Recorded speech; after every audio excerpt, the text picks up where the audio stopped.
किम राज्येन गोविंद किम भोगे जीवितेन वा ऐसा मर्थे कामचिंतन होगा।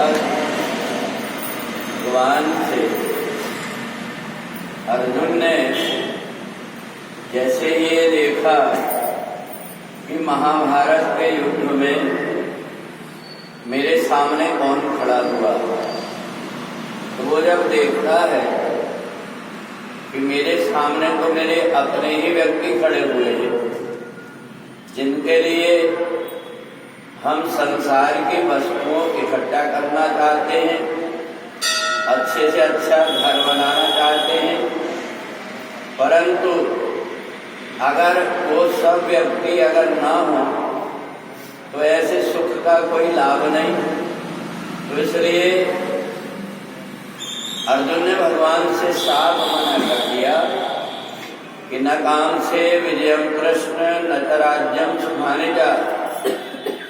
भगवान से कह दिया कि मेरे को राज्य भी नहीं चाहिए और सुख भी नहीं चाहिए।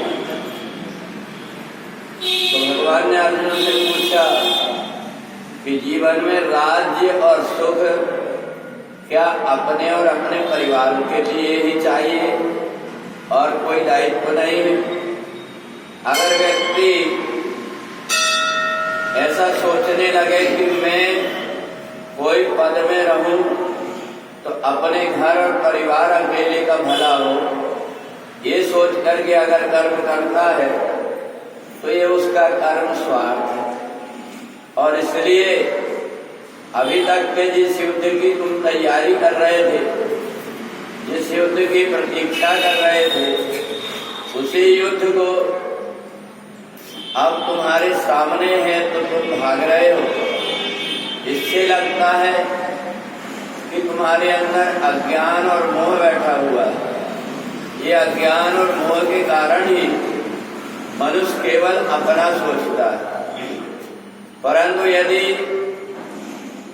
जिस प्रकार से द्रौपदी का अपमान हुआ वैसा और किसी का होता तो तुम्हें क्रोध नहीं आता, क्योंकि तुम्हें लगता कि हमारे घर के किसी सदस्य का नहीं हुआ अपमान, परंतु तुम्हारे घर परिवार के सदस्य का अपमान हुआ है, इसलिए तुमको दुख लगा और इसलिए तुम युद्ध के लिए तैयार हुए।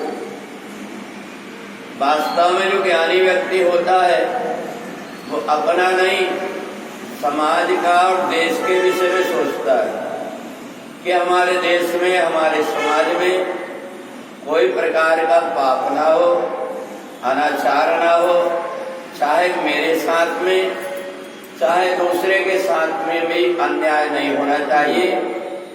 तो ऐसे जिसकी धारणा रहती है, ऐसी सोच जिसकी रहती है, वो अगर कुछ कर्म करता है तो उसको पाप नहीं लगता।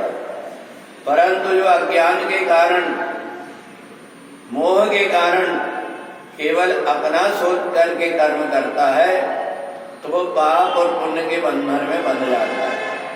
तो इसलिए अर्जुन को भगवान ने बताया कि दुख का जो समय होता है, विषाद का समय, व्यक्ति की बुद्धि काम नहीं करती। इसलिए जो कुछ तुम बोल रहे हो ये तुम्हारे हृदय का दुख है, इसके कारण तुम बोल रहे हो, परंतु बुद्धि से अगर विचार करके देखोगे तो तुम्हें ये विषाद जो लग रहा है ये आज तुम्हारे लिए नहीं, परिवार के अपने ही लोग नहीं बिछड़ते, बल्कि हर दिन कोई ना कोई किसी परिवार से बिछड़ता है, वो भी परिवार है।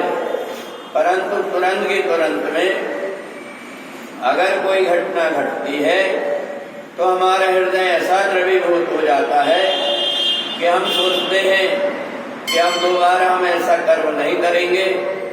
धीरे धीरे जब मन का उसका विषाद कम होता है तो फिर से वो वैसा ही कर्म करने लगता है जैसा पहले करते आया है। तो विषाद जब कभी भी होता है, दुख जब कभी होता है तो हृदय के अंदर गहरी चोट पहुंचाता है और व्यक्ति तब अपनी भावना में निर्णय लेता है, न कि बुद्धि से विचार करके।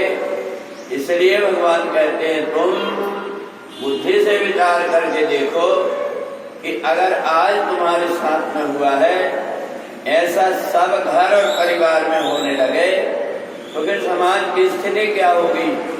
तुम जैसे सामर्थ्यवान व्यक्ति जो देश की सेवा में लगा हुआ है, वो दया करके अगर ये सोच दे कि मेरे को किसी को क्यों मारना है, जिसको जो कुछ करना है करने दो, तो ऐसे में व्यक्ति की सुख और शांति नष्ट हो जाएगी। इसलिए अपनी भावना से बढ़ करके और समाज और देश का हित होता है, उसको ध्यान में रख करके जो व्यक्ति कर्म करता है वास्तव में वो ज्ञानी कहलाता है।